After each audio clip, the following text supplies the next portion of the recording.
குறைந்த விலை நிறைந்த தரம் தங்கள் தேவைகள் அனைத்தும் ஒரே இடத்தில். ஜெயச்சந்திரன். சன்லேண்ட்ல சமைச்சா சக்தி தானா வரும். இந்த கல்யாண பாட்டு சுந்தரி நீயும் சுந்தரன் ஞான் அந்த பாட்டு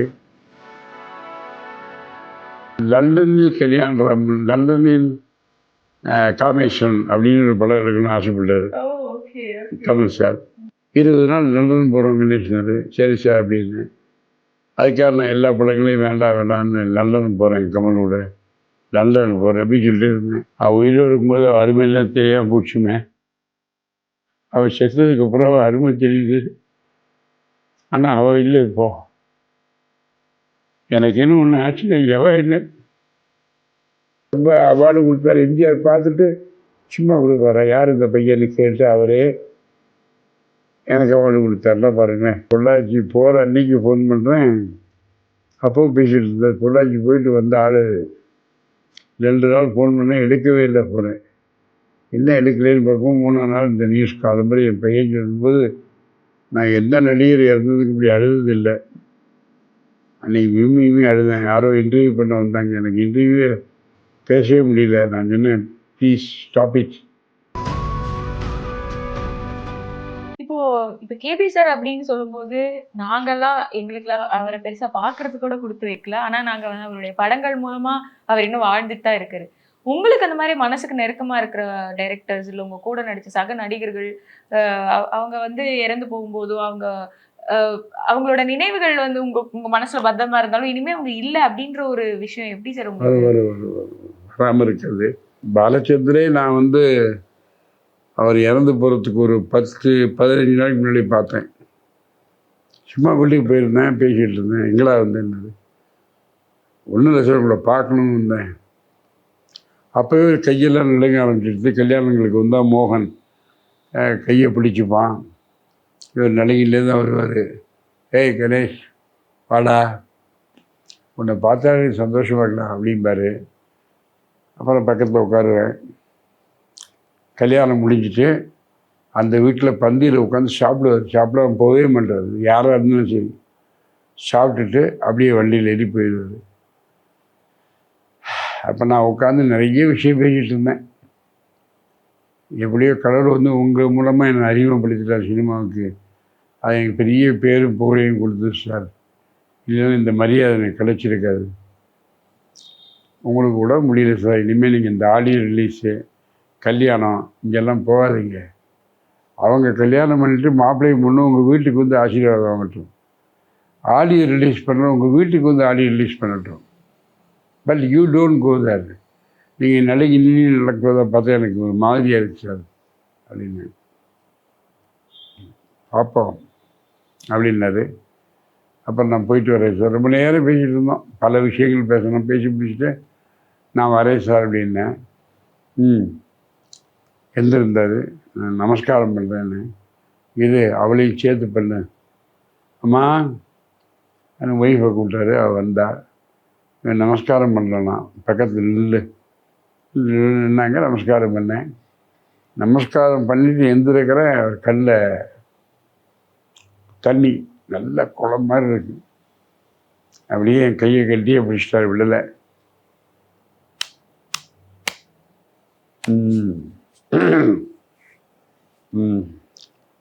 போயிட்டு வா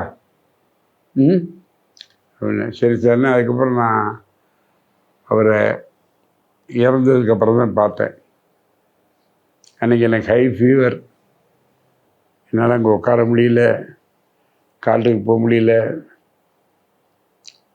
பாக்யராஜு விஜயகுமாரும் உட்காந்துருந்தாங்க. என்ன கணேஷ் உடம்பு சரியில்லையான்னாரு. ஆமாம் சார் ஹை ஃபீவர்னு. அதான் பார்த்தாச்சு, போங்க. என்ன பண்ண போகிறீங்க? ஒன்றும் பண்ண போகிறேன். நான் என்ன உயிரை கொண்டு வர போகிறேன் கிடையாது.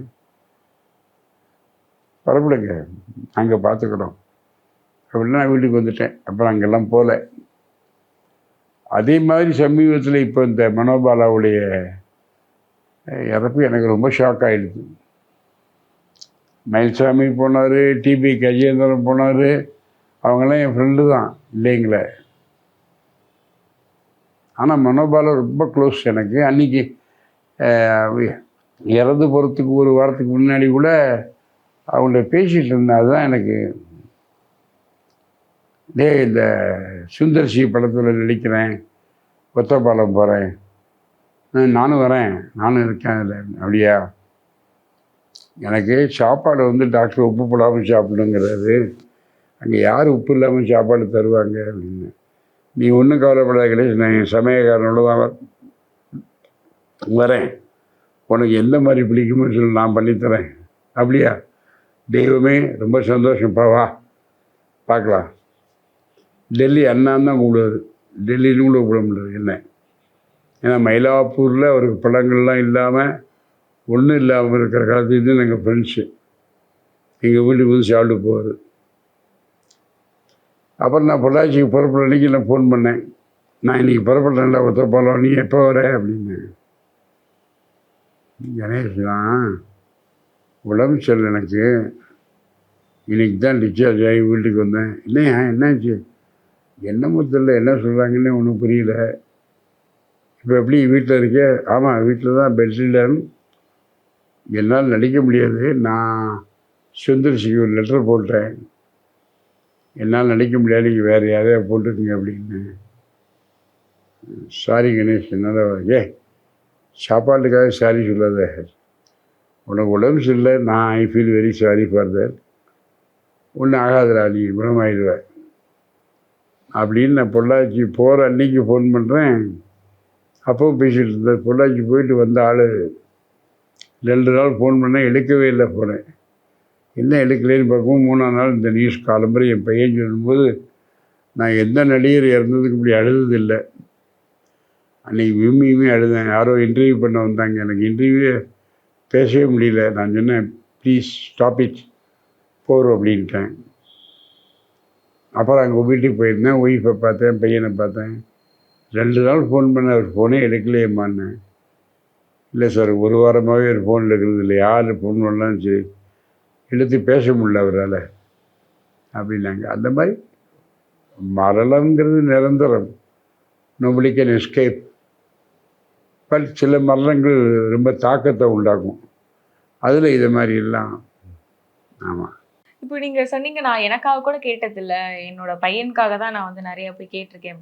சினிமாவில் ஒரு வெற்றிங்கிறது எவ்வளோ தேவையான ஒரு விஷயம் சார்? தேவை, வெற்றி தேவை. இல்லைன்னா பெக்ஸ் ஆயிடுவாங்க லைஃப்பில். வெற்றி தேவை, பெரிய வெற்றி. எல்லாருமே விஜய் மாதிரி, அஜித் மாதிரி, ரஜினி மாதிரி, கமல் மாதிரி எல்லாம் வரணும்னு நினைக்க முடியாது, நினச்சாலும் வர முடியாது. ஆசை இருக்கலாம், நம்ம நினைக்கணும், அஜித் மாதிரி வரணும், விஜய் மாதிரி வரணும்னு நினைக்கலாம். நினச்சா தான் நம்ம ஓரளவுக்காவது வருவோம். அவெல்லாம் வருவையா, நம்மளாம் வர முடியாதியா அப்படிங்கிற இன்ஃபீரியாரிட்டி காம்ப்ளெக்ஸை தூக்கி எறிஞ்சிட்டு நாம் வருவோம், நமக்கு ஒரு நாள் இருக்குது, நமக்கு ஒரு இடம் இருக்குது, இல்லை கண்டிப்பாக வருவோம் அப்படின்னு நினச்சா வருவோம். இந்த அட்வைஸ் தான் உங்களோட சனுக்கும் நீங்கள் கொடுப்பீங்களா? ஆமாம், அவன் இஸ் நாட் பெக்ஸ்ட்டு. ரொம்ப வருஷம் ஆச்சு, அதை பற்றி கவலைப்படல. என்னப்பா இவ்வளோ நாள் ஆச்சு இன்னும் படம் வரலையேன்னு அதெல்லாம் வருத்தப்படவே இல்லை. மனசுக்குள்ளே இருக்குமோன்னு அதெல்லாம் காமிச்சிக்க மாட்டேன். எங்கள்கிட்டையும் என் ஒய்ஃப்டையும் காமிச்சிக்கவே மாட்டான். நான் கூட சில சமயம் கோவப்படுவேன், அவன் கோவப்பட மாட்டான். அப்புறம் இது மாதிரி மீடியாக்களில் இன்டர்வியூ ரொம்ப ஜாக்கிரதையாக பேசுங்கப்பா, ஜாக்கிரதையாக பேசுங்கப்பா.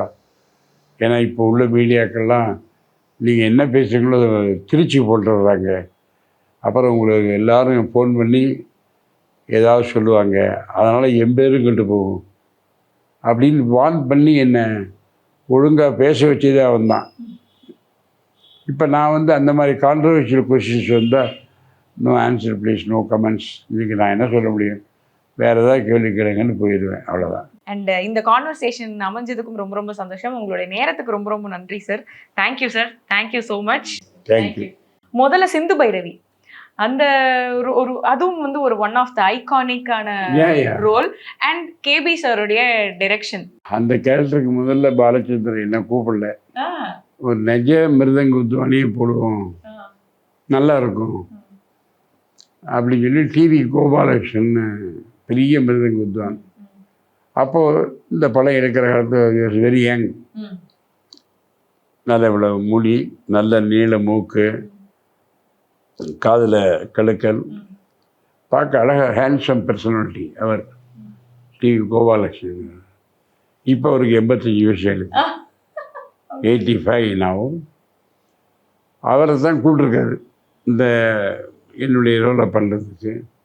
அவர் பாலக்காடு, அவருக்கு எந்த கெட்ட பழக்கமும் கிடையாது. சார் இதில் கல் குளிக்கிற மாதிரி சீன் வருது இல்லை, அந்த கல்லுன்னா அங்கே ட்ரிங்க்ஸ் பேர் கல்லுமாங்க. ஆமாம், நான் அதெல்லாம் பண்ண மாட்டேன் சார், தப்பாக எடுத்துக்கிறேன். குடிக்கிற மாதிரி நடிக்க தானே போகிறீங்க? இல்லை சார், குடிக்கிற மாதிரி நடிக்கக்கூட மாட்டேன். ஐ எம் சாரி, எனக்கு ஒரு இமேஜ் இருக்க ஸ்பாயில் ஆகிடும். நீங்கள் யாராவது ஒரு நடிகரை போடுங்க, ஒரு ஆர்டிஸ்ட்டை, நல்லா இருக்கும். எனக்கு வேண்டாம், என்னை விட்டுருங்க அப்படின்னு சொல்லி அப்புறம் கடைசியில் யார் சொன்னாலும் தெரியல. ப்ராப்ளி இந்த மேக்கப் மேன் சுந்தரமூர்த்தின்னு ஒருத்தர் இருக்காது, அவரோ அல்லது அவருடைய அசிஸ்டண்ட் அனந்து, இந்த 2 பேரில் யாரோ சொல்லியிருக்கணும். சார் டெல்லி கணேஷ் சொன்னால் போடணும். டெல்லி கணேஷா, எனக்கு என்னமோ அவ்வளோ சரிப்பட்டு வராதுடா அப்படின்னாரு. வேறு சாய்ஸ் இல்லை சார், அவர் தான் இப்போது இதை பெர்ஃபார்மன்ஸ் பண்ணணும்னா அவர் தான் அப்படின்னாரு. சரி, அவனை கூப்பிடு. அன்றைக்கி சாயந்தரம் ஷூட்டிங், கேஆர் விஜயா கார்டன், விருகம்பாக்கத்தில் ஒரு பெரிய கார்டன், அதில் ஷூட்டிங். அதுதான் நீங்கள் இந்த படத்தில் பார்த்துருப்பீங்களே, அவர் வீட்டில் சிவகுமார் வீட்டில் லானில் உட்காந்து மருதங்க அடிச்சுட்டு பேசுகிறது தனியாக. அதுதான் முதல் நாள் ஷூட்டிங். இங்கே தான் மருந்தங்க தான் கொண்டாங்க, சும்மா வாய்ச்சி காட்டுறேன், அதை வச்சு மேனேஜ் பண்ண முடியும்னா பண்ணிக்கலான்னு. இந்த மிருதங்கத்தை எடுத்துட்டு வா அப்படின்னாரு. நான் வாய்ச்சேன், இந்த டேபிளில் போடுற தாளை மாதிரியே வாய்ச்சேன். தக்கத்தில் தள்ளன் தள்ளக்க தள்ளன் தள்ளக்க தன் டச்சுன்னு போட்டேன். இது அப்படியே பார்த்துட்டே இருந்தது. இது போகிறோம்டா, இது போகிறோம், இதை வச்சா போகிறோம், பாக்கி இளையராஜா பார்த்துப்பாரு. அப்படி தான் சிந்து பைரவி வந்தது எனக்கு. ஆமாம், நீங்க வந்து ஓகே நான் டெல்லி கணேஷ் இந்த மாதிரி இதுல என்ன பொசிஷன் பண்ணிக்கணும் அப்படின்னு ஏதாவது யோசிச்சது உண்டா? ஏதாவது பிளான் இருந்ததா? முதல்ல இல்லை, முதல்ல நம்ம கொடுத்த ரோலில் பண்ணிகிட்டு இருந்தேன். வந்த ரோல் எல்லாமே ஆரம்பத்தில் சென்டிமெண்ட்டில் தான் வந்தது. பொண்ணுக்கு கல்யாணம் ஆகாமல் இருக்கிறது, ஏழை அப்பாலாம் டெல்லி கணேஷ் கூப்பிடுவாங்க. அப்போல்லாம் சென்டிமெண்ட் தான் பண்ணிகிட்டு இருந்தேன். போலீஸாலாம் கூட நடிச்சிருக்கீங்க, 3 முகம்லாம் போலீஸாக தானே நடிச்சிங்க? ஆமாம், 3 முகம். அதுக்கு முன்னாடி பொல்லாதவனில் போலீஸ் அடித்தேன். ஆமாம், அதெல்லாம் எப்படி கேட்டிங்கன்னா ஒரு யோகம்தான். ஏன்னா பொல்லாதவன் படம் ஷூட்டிங் நடந்துகிட்ருக்கு. அந்த இன்ஸ்பெக்டர் கேரக்டர் ஒரு ஆந்திரா பையன் நடிச்சுக்கிட்டு இருந்தார். அவருக்கு டைலாக்கும் வரல, கொஞ்சம் ஆக்டிங்கும் இவங்க எதிர்பார்க்குறபடி வரல. என்ன பண்ணேன்னு முக்தா சீனிவாசன் முடிக்கிறாரு. அன்றைக்கி சாயந்தரம் ட்ராமா பார்க்க வர்றாரு. அப்புறம் ட்ராமாலாம் பயங்கர பிஸி. காத்தார் ராமத்து ட்ராமாவில் துப்பறியின் சாம்புன்னு ஒரு ட்ராமா, அதில் போலீஸ் இன்ஸ்பெக்டராக பண்ணேன். அதை பார்த்துட்டு அவர் பிரதர்கிட்ட சொன்ன, ராமசாமிகிட்ட, இவன் நல்லா பண்ணுறானே இந்த பையன் அப்படின்னு சொல்லிட்டு இன்டர்வெல்லில் உள்ளே வந்து, கணேஷ் ஆக்டிங் நல்லா இருக்குதுல்ல, நாளைக்கு நீ ஃப்ரீயா? ஃப்ரீ தான் சார். இந்த வாசு ஸ்டுடியோ வர முடியுமா? நான் வந்து பொல்லாதவன் ஒரு படம் எடுக்கிறேன், அதில் ஒரு பையனை போட்டு அவன் சரியாக பண்ண மாட்டேங்கிறான், நீ வாயேன். நான் வரேன் சொன்னேன், போனேன். அப்போ ரஜினி ரொம்ப நாளைக்கு அப்புறம் பார்க்க, முதல்ல ஒரு தடவை பார்த்தேன். அப்புறம் நான் பார்க்கும்போதெல்லாம் மறந்துட்டார், நமக்கு 1008 பிஸி அவர். அப்புறம் பொல்லாதவன் தான் சந்தித்தோம். பொல்லாதவன் நல்ல கேரக்டர். நானும் ரஜினி ரொம்ப க்ளோஸாக பழகக்கூடிய வாய்ப்பெல்லாம் கிடைச்சிது. அதனால் அதிலிருந்து வந்தது தான் மற்ற ரஜினி கூட. கமல் கூட பண்ணதை விட ரஜினி கூட தான் நான் நிறைய படம் பண்ணியிருக்கேன். அது என்னமோ யார் ரெக்கமெண்ட் பண்ணுறாங்க, யார் கூப்பிட்றாங்கன்னு எனக்கு ஒன்றுமே தெரியாது. நான் போய் யார்ட்டையும் கேட்க மாட்டேன். இன்றைக்கி வரைக்கும் அந்த பழக்கம் இல்லை. எனக்காக நான் கேட்டதில்லை. இப்போ என் பையன் நடிக்க வர்றான், அவனுக்காக நான் போய் கேட்டிருக்கேன். நான் டைரக்டர்கிட்ட போய் நான் கேட்டிருக்கேன், சார் என் பையனுக்கு வாய்ப்பு கொடுங்க கேட்டிருக்கேன். பட் எனக்காக நான் கேட்டதே இல்லை, யார்ட்டையும் போக மாட்டேன். அது கௌரவத்தினால இல்லை, அது கௌரவத்தினால இல்லை. அவங்க ஒரு செலக்ட் பண்ணியிருப்பாங்க, திருப்பி நாம் போய் கேட்டால் தர போகிறாங்களான்னு. அவங்க ஸ்கிரிப்ட் எழுதும்போதே டைரக்டர் எல்லோரும் உட்காந்து இந்த கேரக்டருக்கு இந்த ஆள்னு போட்டுருவாங்க. அப்புறமே நாம் பேசி நடக்க போகிறது இல்லை, எதுக்கு கேட்கணும்னு விட்டேன் அப்படியே. ஆமாம். அப்புறம் காமெடி வந்தது கொஞ்சம். அவன் இந்த கமல் கூட சேர்ந்ததில் காமெடி இருந்தது. அது வந்ததுக்கப்புறம் நிறைய காமெடி கம் சென்டிமெண்ட்டில் வந்து ஆரம்பித்தேன். ரெண்டும் சேர்ந்து மிஸ் பண்ண ஆரம்பித்தேன். அப்புறம் மறுபடியும் வில்லன் ஆக்கினது விசு. சிதம்பரம் ரகசியமா சார்? சிதம்பரம் ரகசியத்தில் விசு ஒரு அட்டகாசமான வில்லன் ரோல் கொடுத்தாரு. அபூர்வ சகோதரர்களையும் வில்லன் பண்ணிருப்பீங்க. ஆமாம். இந்த விசுவோட படத்தில் ஏன் என்ன கூப்பிட்டாருன்னு கேட்டேன். இல்லைடா நீ எந்த படத்துலையும் வில்லனாக பண்ணல, இப்போ நீ வில்லனாக வந்தால் கூட யாருக்கும் தெரியாது நீ தான் அந்த வில்லன்னு, கடைசியில் தான் தெரியும். அடப்பாவி இவனா பண்ணியிருக்கான் அப்படின்னு. அதுக்காகத்தான் ஒன்றை போட்டிருக்கேன். இல்லை இப்போ ராதாரவி போட்டோன்னா முதலே தெரிஞ்சிடும் இவர் தான் வில்லன்னு, அதுக்காக போட்டிருக்கேன் அப்படின்னது. சரி நான் ஒத்துக்கிட்டேன். அதுக்கப்புறம் அபூர்வ சகோதரர்கள், அதுலேயும் எனக்கு இஷ்டம் இல்லை. நான் என்ன சார் உங்களுக்கு அப்பா பண்ணியிருக்கேன், அண்ணனை தம்பியை ஃப்ரெண்டாக பண்ணியிருக்கேன், நீங்கள் போய் என்ன வில்லன் ரோலில் போடுறீங்களே அப்படின்னேன். அப்போ அவர் சொன்னார், நாகேஷ் என்னென்ன படமெல்லாம் பண்ணியிருக்காரு, அவர் வில்லனாக பண்ணல. ஜெயசங்கர் எத்தனை படத்தை ஹீரோ பண்ணியிருக்காரு, அவர் வில்லனாக பண்ணல. நாசர் பண்ணுறாரு. அது மாதிரி நீங்கள் பண்ணுறீங்க, ரெண்டு தப்பு ஒன்று, நீ நினைப்பு தானே அப்படின்னு சொன்னதுக்கப்புறம் வேண்டாம் வெறுப்பாக நான் அதை ஏற்றுக்கிட்டேன். இதெல்லாம் பார்த்துட்டு ராதிகாவுடைய ஒரு சீரியல் செல்லபேன்னு வந்தது. அதில் வில்லன் ரோல் கொடுத்தாங்க. எனக்கு வில்லன் தெரியாது, ரொம்ப அருமையான கேரக்டர்களே இதுவரைக்கும் நீங்கள் பண்ணாத கேரக்டர் விழிக்கணுன்னே நான் ரொம்ப சந்தோஷமாக போயிட்டேன். அப்புறம் பார்த்தா வில்லன்னா ராதிகாவோட கழுத்து பிடிச்சி நெரிக்கிறது, குத்த போகிறது பண்ணி பயங்கரமான வில்லன். என் பொண்ணு வந்து தேவி பிரியாங்கல்லி. இந்த வில்லன் ரோல் தான் மக்களை பாதிச்சது ரொம்ப. இதை பார்த்துட்டு நிறைய பேர் வந்து, ஏன் சார் உங்களுக்கு இந்த வேலை, நல்லா நடிச்சுக்கிட்டு இருந்தீங்க ஒழுங்க, இப்போ எதுக்கு இந்த வில்லன் ரோல்? பாவம் ராதிகா, அவளை போய் மிரட்டுறது உருட்டுறது திட்டலாம் செஞ்சாங்களா? எல்லாம் திட்டினாங்க.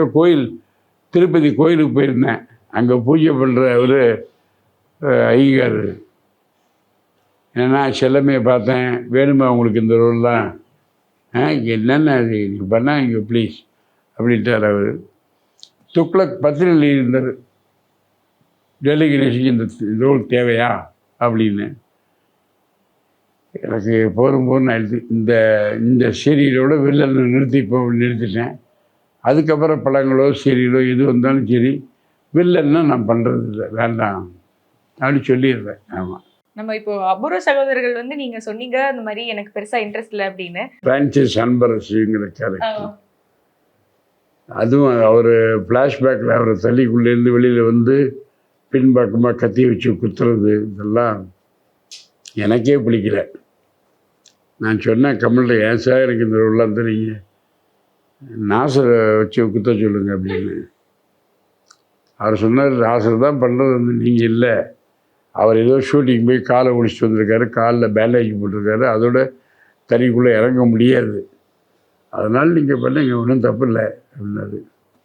சரி வேண்டாம், விருப்பத்தான் பண்ணல. அது விருப்பெல்லாம் கேமராவுக்கு பின்னாடி தான். கேமரான்னு இருந்தாச்சுன்னா நாம் என்ன ரோல் பண்ணுறோமோ அதுதான், அப்படித்தான். அடுத்தது வந்து சார் தென்னாலி, அதுலேயும் வந்து ஒரு ஒரு வில்லனிக்கான ஒரு காமெடி, ஜாலியான ஒரு ஒரு வில்லன், அந்த மாதிரி ஒரு இது இல்லையா சார்? அண்ட் அதே போல் வந்து நீங்கள் சொன்னீங்க, நான் ரஜினி சார் கூட தான் அதிகமான படம் பண்ணியிருக்கீங்க அப்படின்னு. ஆனால் நான் நினச்சிட்டு இருந்தேன் நீங்கள் கமல் சார் கூட தான் வந்து அதிகமான படம் பண்ணியிருக்கீங்களோ அப்படின்னு. அதாவது ரஜினி கூட பண்ணும்போது ரஜினி தான் அங்கே பேர் வாங்குவார், கூட நடிக்கிறவங்களுக்கெல்லாம் அவ்வளோ பேர் வராது. ஏன்னா அவர் ஒரு சூப்பர் ஸ்டார், மக்கள் அவரை தான் பார்க்குறாங்கங்கும்போது நம்ம போய் நான் 3 முறை நடிச்சேங்க பார்த்தீங்களா அப்படி சொல்ல முடியாது.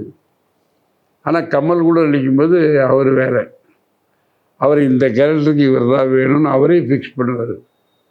அவன் அமெரிக்காவில் இருந்தால் கூட ஃபோன் பண்ணி கூப்பிடுவார். அண்டு இஸ் இன்ட்ரெஸ்டட் இந்த ஃபிலிம் இன்சைடு. ரஜினி அப்படிலாம் கிடையாது, தான் வேலை உண்டு தான் உண்டு, அவ்வளோதான். 2 பேரோட ஸ்டைலும் டோட்டலா வேற. டோட்டலாக டிஃப்ரெண்ட்டு. ஆனால் 2 வேணும். அப்படி ஒரு ஆள் இருக்கணும், இப்படி ஒரு ஆள் இருக்கணும். எல்லாரும் ஒரே மாதிரி இருக்க முடியாது. அதனால் கமலோட நடித்தது எனக்கு ரொம்ப பேர் வாங்கி கொடுத்தது கமலோட நடித்தது தான். எதை நேரத்தில் இல்லைங்க.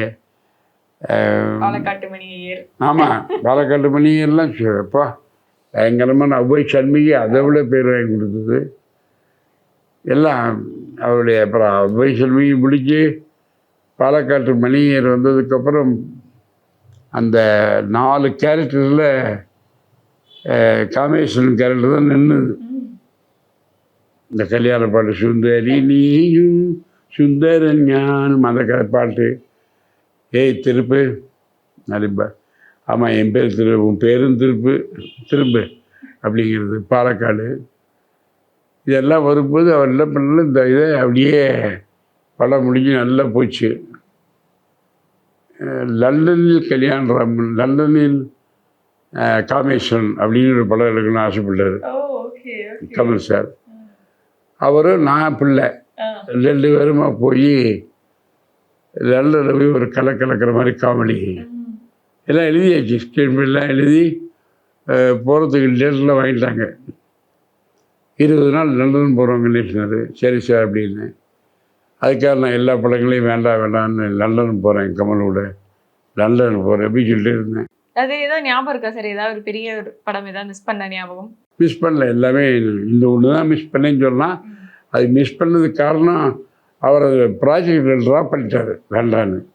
அதுக்குள்ளே பிரம்மாண்டி வந்தது, அப்புறம் வேறு படம் வந்தது.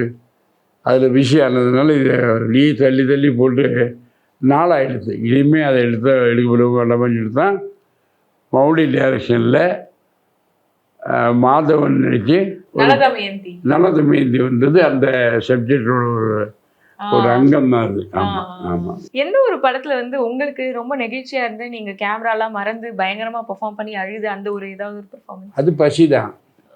பசி மறக்கவே முடியாது. ஏதாவது ஒரு டைலாக்ஸ்? சந்திரபாபு, நாகேஷ் எல்லோரும் காமெடிக்காக பயன்படுத்தினேன்.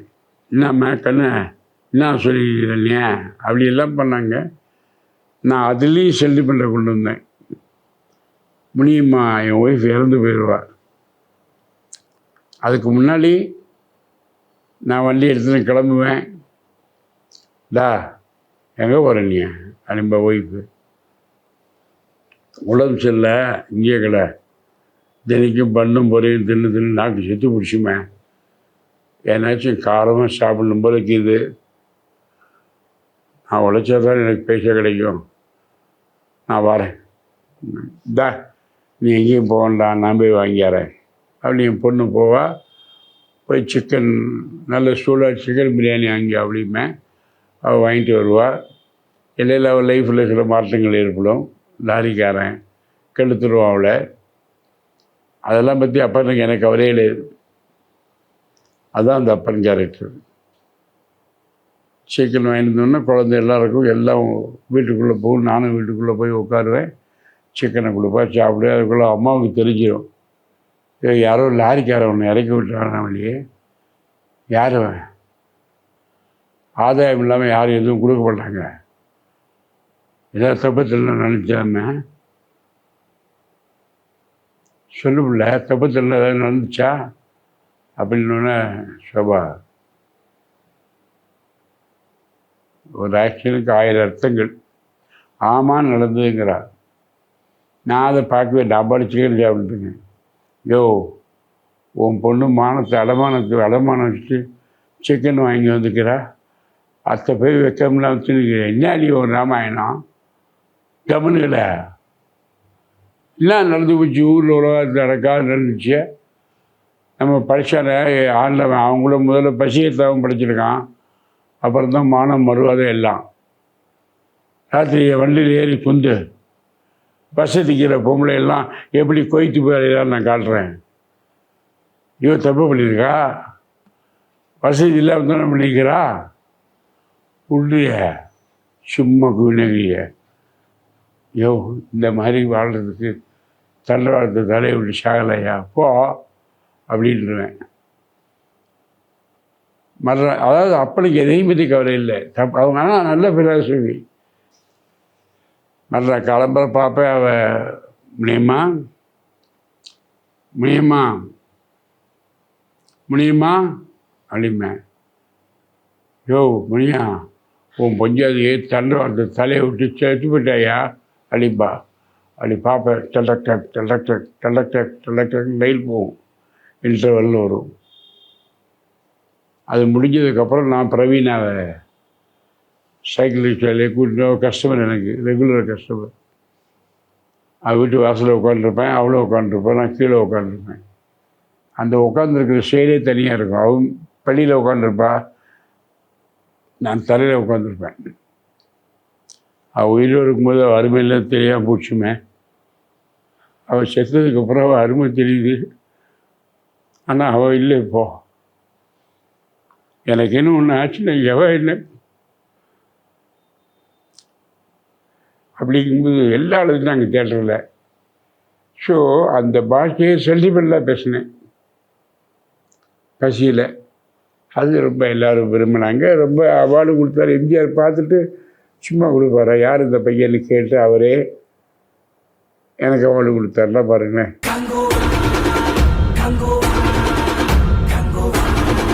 குறைந்த விலை நிறைந்த தரம், தங்கள் தேவைகள் அனைத்தும் ஒரே இடத்தில். ஜெயச்சந்திரன். சன்லேண்ட்ல சமைச்சா சக்தி தானா வரும்.